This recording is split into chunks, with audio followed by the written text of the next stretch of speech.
What would you do if you returned to your mansion and found a homeless gardener in your private garden, holding hands with a little girl who looks exactly like your mother? Hendrix Eldridge had never planned to come back. After 7 years abroad, managing his late father's corporation from a penthouse in Singapore, the sprawling estate in rural Virginia was nothing more than a fading memory, an echo of a childhood marked by wealth, silence, and distant parents. But when the legal transfer of property was finalized, his advisors pushed him to at least set foot on the land he now owned entirely. Just take a look, then sell, they said. He arrived unannounced on a bright spring afternoon. The long gravel road leading to the mansion was overgrown, as if the earth itself was reclaiming the path. The mansion, a columned giant of gray stone and glass, stood untouched, lifeless. The housekeeper had been dismissed long ago. There was no staff waiting. The estate was supposed to be empty. And yet, as Hendricks stepped out of the Blacktown car and took a breath of air, laced with honeysuckle and memory, he heard something unexpected. Laughter. It came from the back of the house, from the once grand garden his mother had cherished. Curious and more than a little irritated, Hendricks walked across the wide lawn and rounded the corner. What he saw made him stop dead in his tracks. A man, barefoot and wearing tattered jeans and a sun-bleached flannel shirt, was on his knees in the soil, gently weeding the overgrown rosebeds. Beside him was a little girl, perhaps 6 years old, wearing a faded yellow dress, her hair tied in two uneven pigtails. She was humming and using a stick to trace invisible patterns into the dirt. Hendricks's voice was cold, sharp. "Yo, what the hell is this?" The man looked up slowly, squinting against the sun. His face was lined with dirt and time, and his eyes, gray and strangely calm, met Hendricks's without flinching. "I'm sorry," the man said, standing up and dusting his hands on his jeans. "We didn't know you'd be coming back." "That's my garden," Hendricks snapped. "This is my property. Who are you?" The girl moved closer to the man and clung to his leg. "My name's Remington," he said simply. "I used to work here, a long time ago." Hendricks narrowed his eyes, scanning the man's face. There was something vaguely familiar in it, but time had blurred the edges. "Ah, you used to be the gardener." Remington nodded once. "That doesn't explain why you're here now," Hendricks said, his tone dropping lower. "This isn't a public park. You can't just break into a private estate." "We didn't break in," Remington replied, his voice quiet but steady.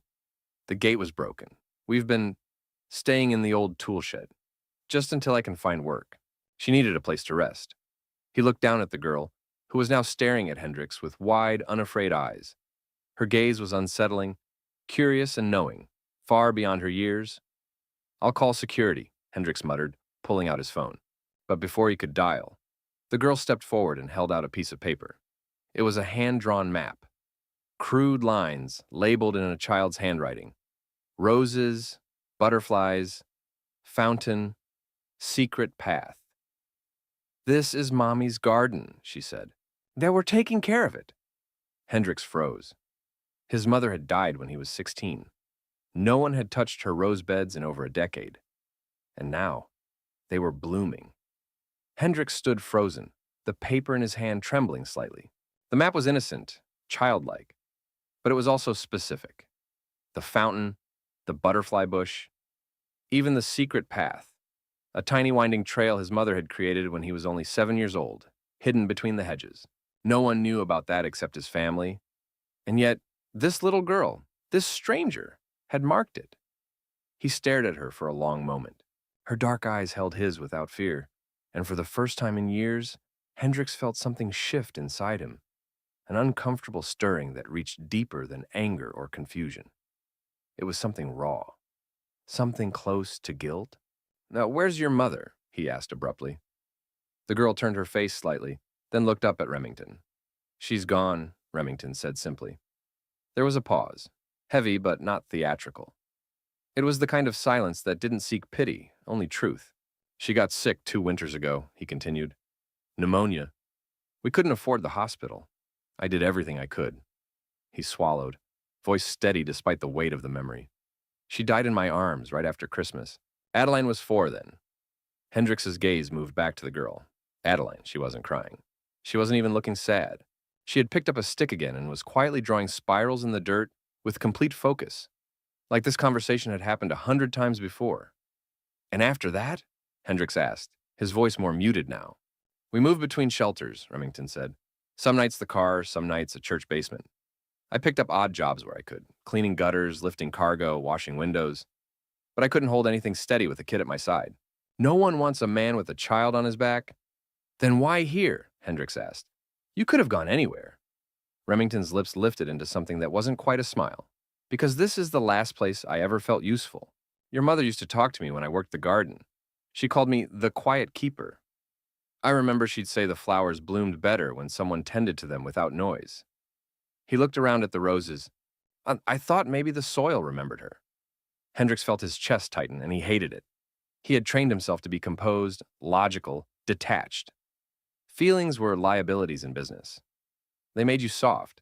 But now, standing on his childhood lawn, face to face with the past he never reconciled, Hendricks was coming undone. She used to sit there, Hendricks muttered, pointing toward the stone bench under the maple tree. Remington nodded. Every morning, even in winter. She'd wear a red scarf and drink tea from a chipped cup. That detail, so exact, punched the air from Hendricks's lungs. No one else would know that. I don't want charity, Remington said suddenly. I know what this looks like, Mr. Eldridge. A man crawling back to a place that doesn't belong to him. But I'm not here to take anything. I just wanted Adeline to see a place that felt like safety, just for a little while. I swear to you, we meant no harm. If you want us gone. She's been drawing in the dirt with sticks, Hendricks interrupted, voice low. Remington blinked. Yes. She could have broken a rose stem, but she didn't. She didn't even touch one. Remington looked down at his daughter. She listens. Hendricks exhaled through his nose and turned away, pacing for a few seconds. His mind raced. He didn't want to feel responsible for this. For them, but something about the man, his steadiness, his refusal to beg, his calm, even in humiliation, made walking away feel inhuman. How long have you been here? He finally asked. 2 weeks, Remington answered. The tool shed leaks when it rains, but it was better than the street. And food? I've been working in the mornings, fixing fences, selling scrap metal. We eat when we can. Sometimes the bakery down the road gives us leftover bread. Hendricks pinched the bridge of his nose, eyes closed. The thought of a child sleeping in a leaking shed on his property, eating leftover bread, while his name flashed in Forbes as one of the youngest tech billionaires in the country. It made something inside him curdle. He looked at Remington again, harder this time. Why didn't you call someone? A shelter? Social services? I did, Remington said evenly. They told me Adeline might be placed in foster care if I couldn't show proof of stable housing, and I couldn't risk losing her. Not after everything. The answer was honest, painfully so. Hendricks didn't speak again for a long time. Then he said quietly, The tool shed isn't a place for a child. I know, Remington replied. She'll stay in the guest house, Hendricks said, both of you, until I decide what to do next. Remington's eyes widened for the first time, but he didn't move. Now, why would you? Because the roses are blooming, Hendricks said, turning toward the house, and I haven't seen that happen in 10 years. The guest house hadn't been used in years. It stood at the edge of the estate, past the orchard that had long since gone wild. Ivy curled up its sides, and dust clung to every windowsill. But it was solid, stone foundation, working plumbing, and once upon a time, it had housed visiting professors and artists during Hendricks's mother's charity retreats. Hendricks had his housekeeper and maintenance team brought in that same day. By nightfall, the place was clean, warm, and stocked. Adeline's eyes grew round when she stepped inside. She clutched her small backpack, faded pink canvas with a broken zipper, and looked at the simple bed, the working lamps, the bowl of fresh fruit on the table. To her, it might as well have been a palace.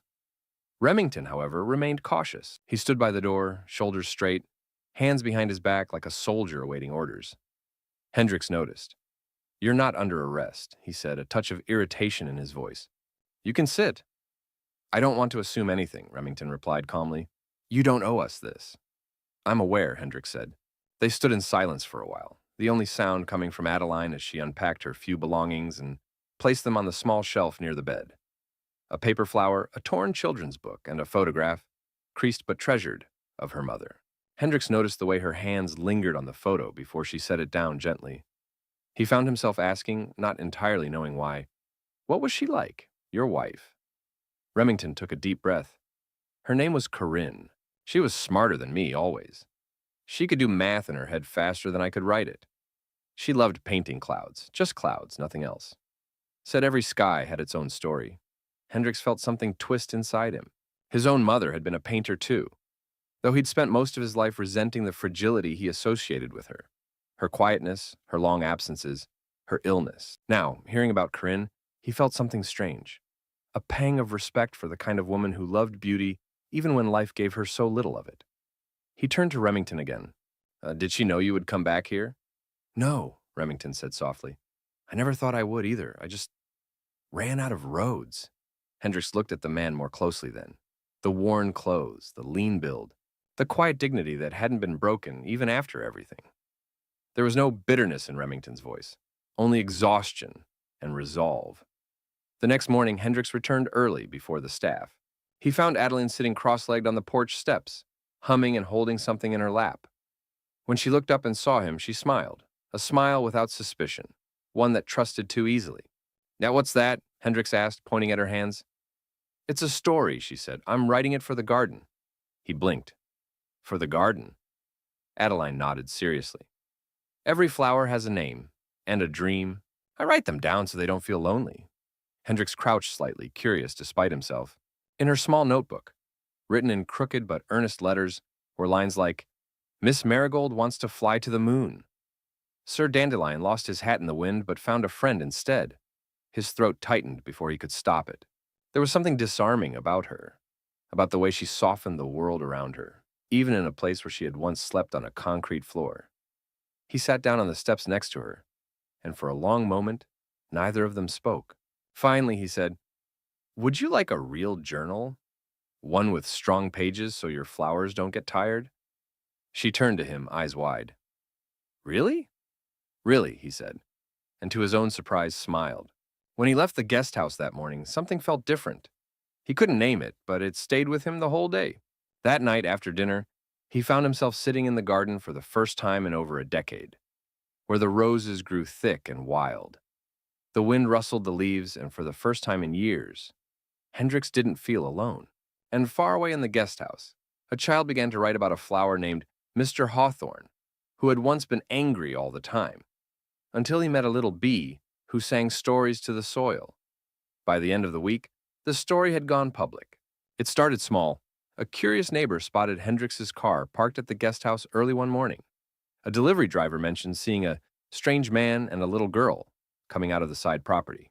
Then a reporter from a local blog posted a photo taken through the hedges. Remington, in old jeans, holding Adeline's hand near the fountain. The caption read, "Homeless man and child found living on billionaire Hendricks Eldridge's estate. Is this a PR stunt or something more?" Within 24 hours, it had been picked up by regional media.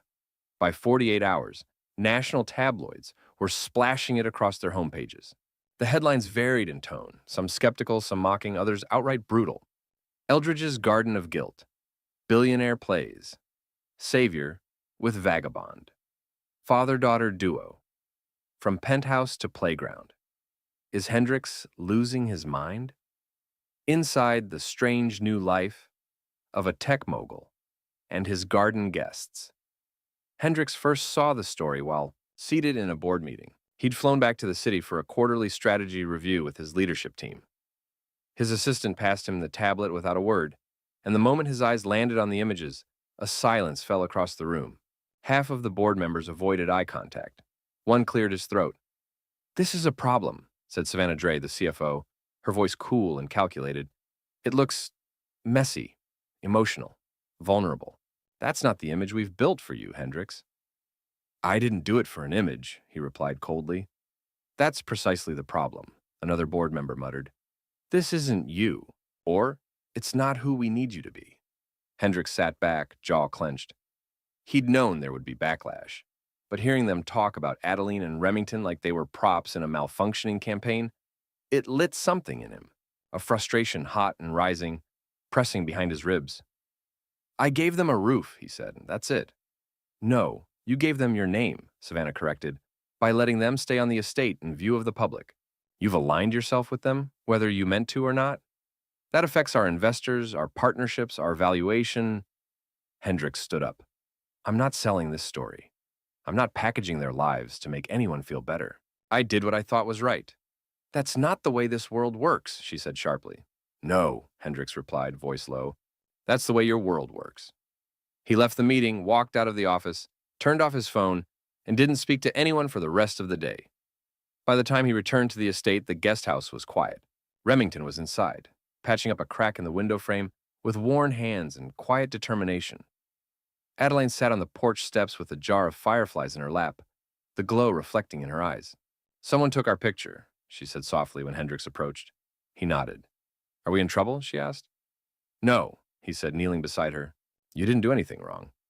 But people are saying mean things. They do that sometimes, he said, especially when they don't understand. Adeline leaned against his shoulder. Will you send us away? Hendricks was silent for a long time. No, he said finally. But it might get harder for a while. She didn't answer, just looked up at the stars. Then I'll write a new story. About a boy who had a big house and a quiet heart. He looked at her, startled. And what happens to him? He asked. She thought for a moment, then smiled. He learns how to make it loud.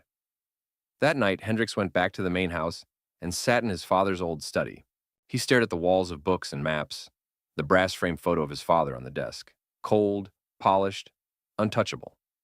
Then he took the photo, opened the drawer, and placed it inside. Gently, finally. He closed the drawer and whispered to the empty room, She's not just writing about the garden. She's writing about me. And maybe, just maybe, he was finally ready to be read. It rained for 3 days straight. The garden, once vibrant and blooming, grew heavy and sodden. Petals drooped. Mud pooled along the stone paths. The sky, gray and brooding, seemed to mirror the tension that had settled over the estate. The press had quieted, but the damage lingered. Sponsors began pulling out of deals. 2 potential investors withdrew from a major expansion initiative. Hendricks's name had become a lightning rod, not for scandal, but for uncertainty. And in the world of tech empires, uncertainty was as dangerous as disgrace.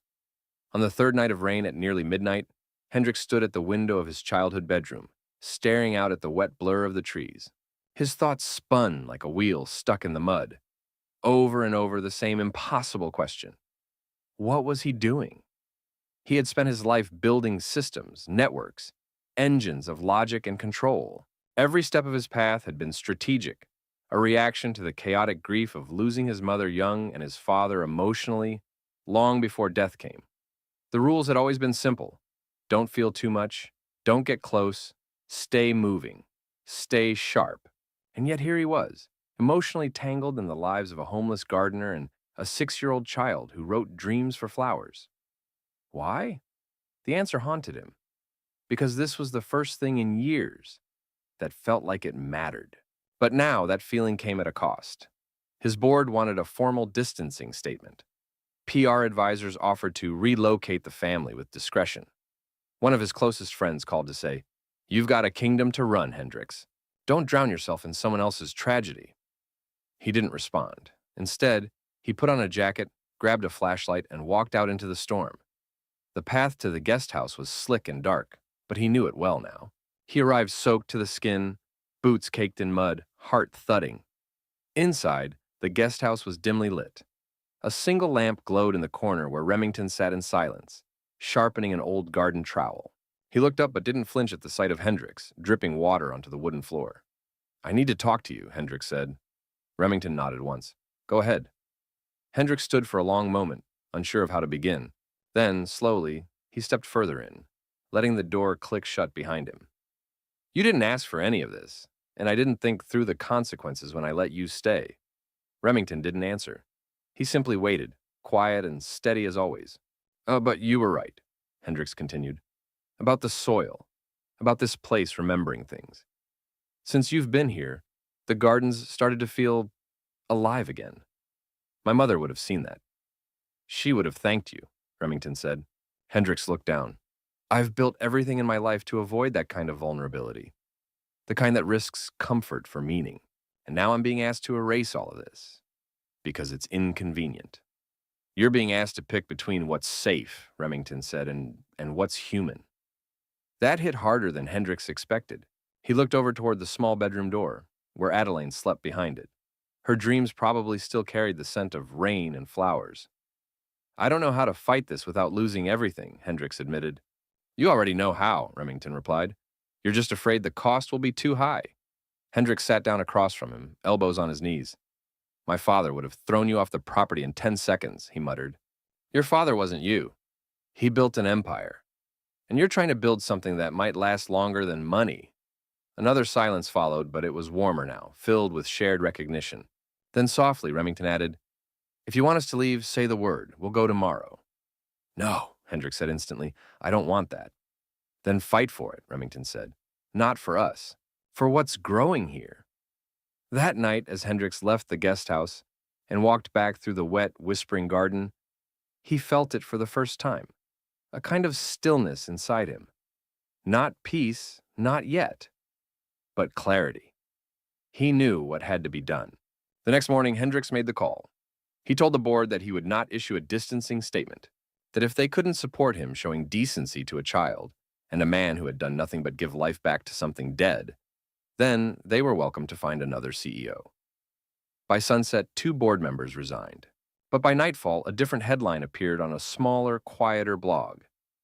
Billionaire refuses to abandon homeless family. This is about more than optics. It didn't go viral, but Adeline saw it and she pasted it into her notebook. Next to it, she wrote, The boy with the quiet heart finally told the world his song. The fire started just before dawn. The wind had been restless all night, rattling the old shutters and whispering through the orchard like a warning no one could interpret.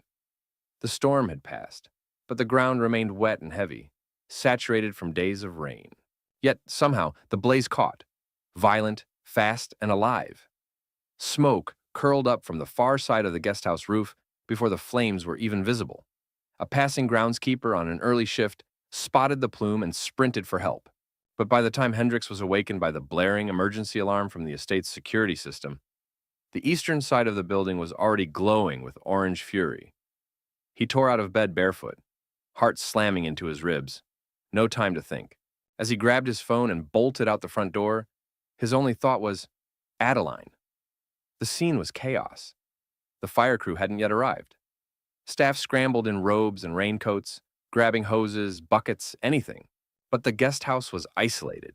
No easy access to hydrants, no firefighting system inside. Hendricks reached the edge of the garden, breath fogging, and saw it. Flames licking the wooden porch, thick smoke billowing from a broken window.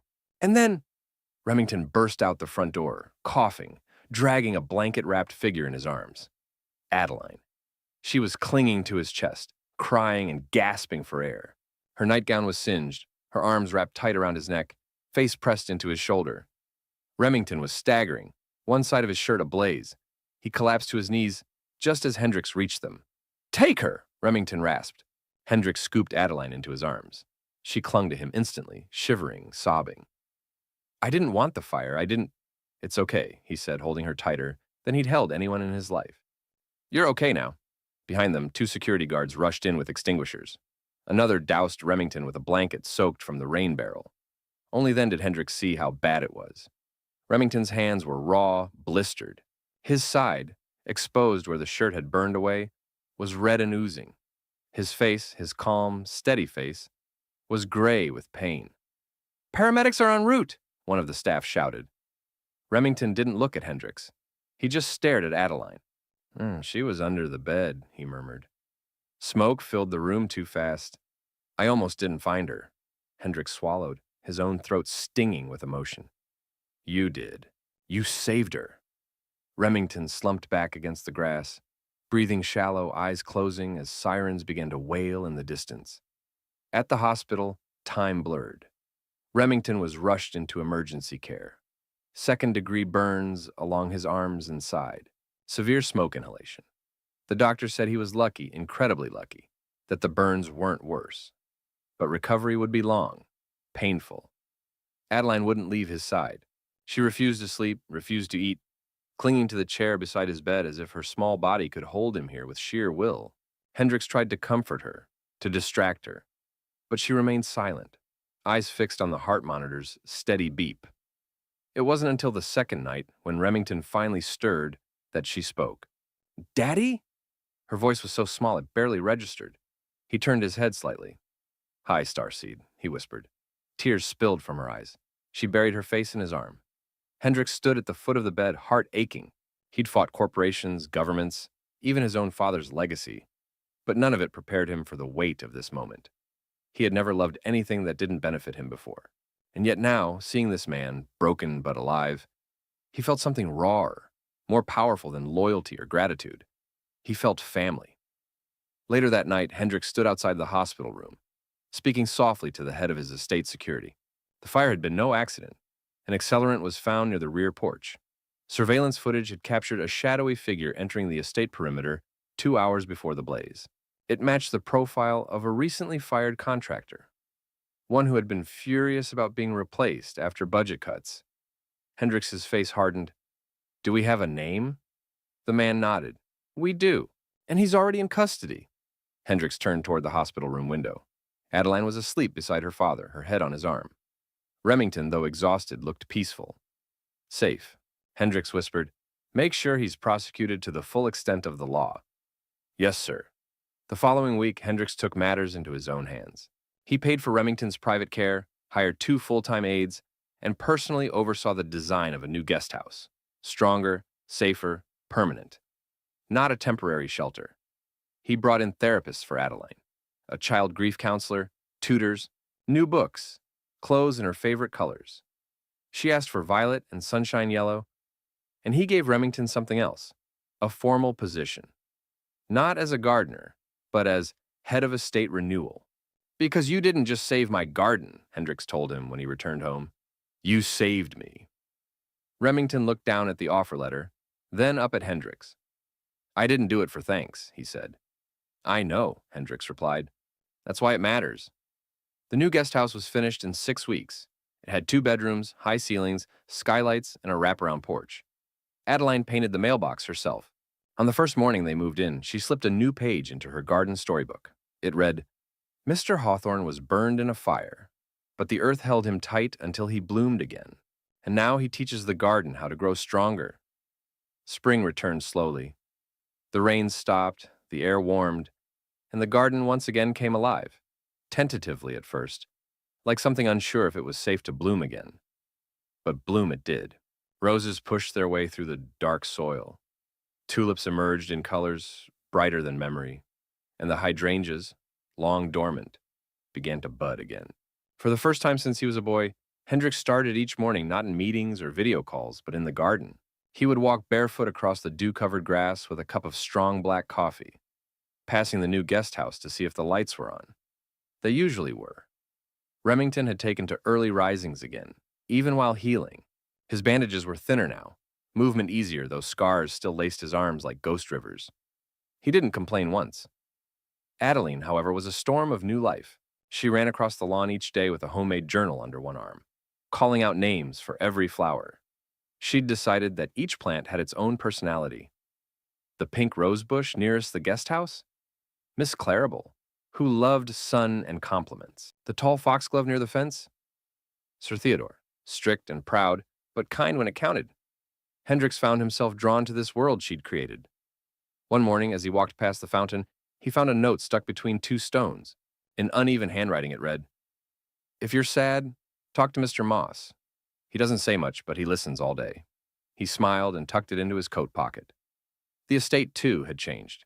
It was no longer a cold fortress. People smiled more. The staff brought their children to visit on weekends. The head cook started baking cinnamon rolls again, just because Adeline had once mentioned she liked the smell of them. The change didn't go unnoticed in the outside world. What had once been a scandal had slowly shifted into a strange kind of admiration. Not all of it was positive. There were still critics, still harsh editorials about sentimentality over strategy. But others saw something deeper, a man who had shed his armor and, in doing so, revealed something braver. A magazine ran a feature titled "The Garden King: How Hendricks Eldridge Redefined Legacy." The article described his new environmental grant foundation, started in Remington's name, which funded local gardens and public spaces in underserved neighborhoods.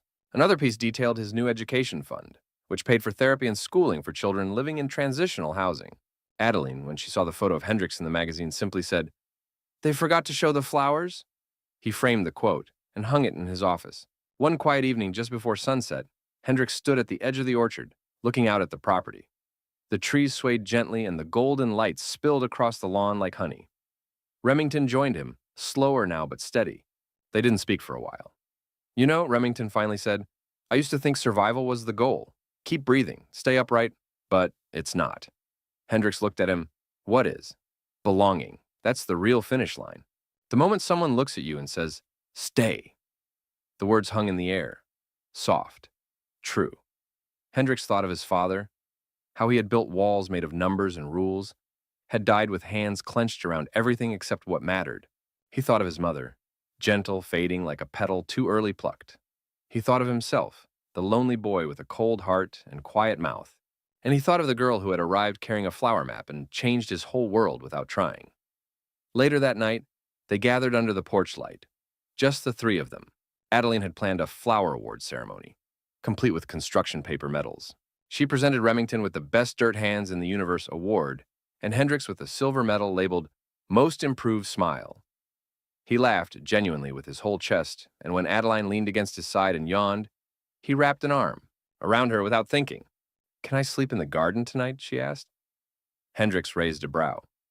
"What if the Gophers elect you their queen and never let you go?" She grinned. "Then I'll make you Minister of Mowing." He looked at Remington, who nodded once. And so, they set up a tent near the roses, under a sky freckled with stars. Hendricks lay on the blanket, eyes open, listening to the quiet breathing beside him. The air smelled of soil and new beginnings. Fireflies flickered in slow arcs above. For the first time in his adult life, he felt it. Not success, not power, but peace. He closed his eyes and whispered, more to himself than anyone, "I think I finally know what home feels like." And beside him, Adeline stirred and said sleepily, "That's because we made it together." Summer arrived with laughter. Not the rehearsed, polite kind Hendricks had grown up with at formal banquets, but the wild, untamed sound of joy, carried on the breeze, childlike, unfiltered, real. The estate, once a monument to silence and control, now pulsed with life. Bees hummed through lavender bushes. The kitchen smelled constantly of something warm and sweet, and Hendricks often found himself barefoot, knees in dirt, helping Adeline replant Sir Theodore after a windstorm had knocked the foxglove sideways. She took it very seriously.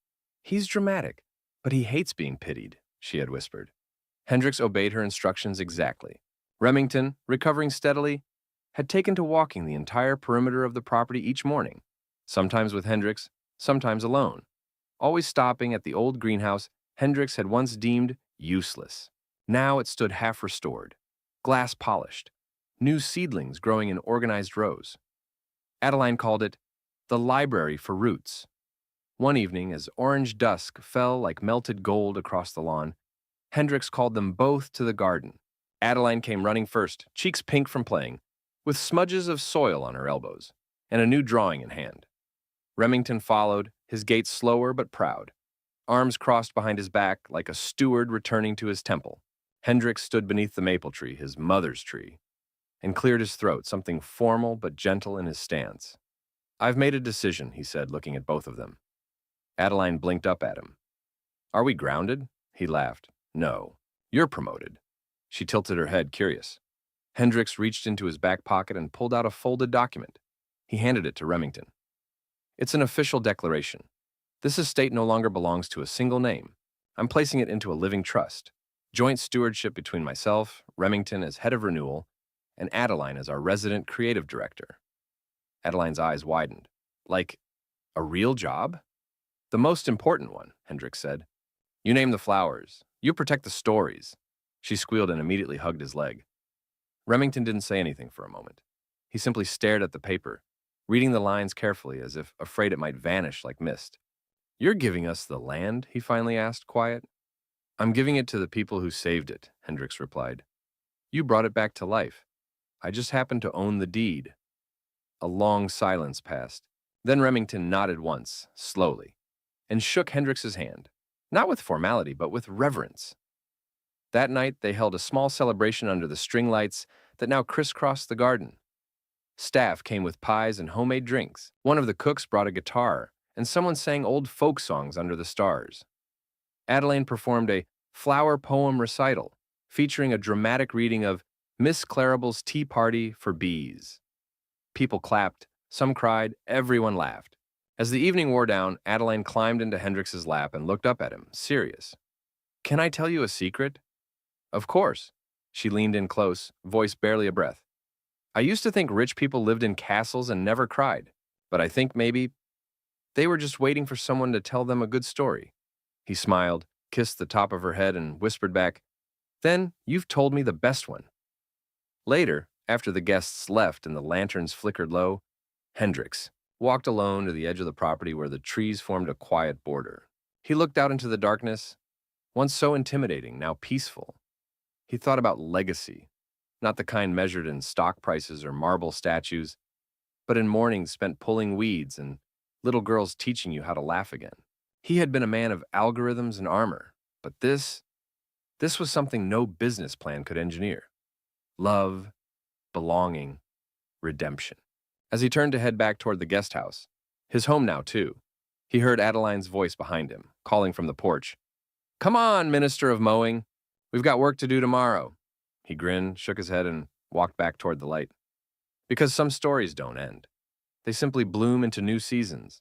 As the author, I believe the ending of this story speaks to something we often forget in a world driven by status, achievement, and noise. The quiet power of human connection. Hendrix's transformation was never about charity. It was about rediscovering the part of himself that had been buried under expectations and legacy. He didn't save Remington and Adeline. They saved each other. The beauty of this ending lies in its realism cloaked in hope. Life didn't become perfect. Scars remain, emotional, physical, and historical. But they're not marks of shame. They're roots, anchors. Remington found purpose beyond survival. Adeline found safety beyond imagination. And Hendrix, perhaps the loneliest character at the start, found belonging not through wealth or power, but through vulnerability and love. In a world that often teaches us to harden, this story reminds us that softening, opening our hearts, sharing our spaces, and choosing kindness is the real revolution. And sometimes, the most unlikely people become our family, not by blood, but by choice. That, to me, is a true and lasting happy ending.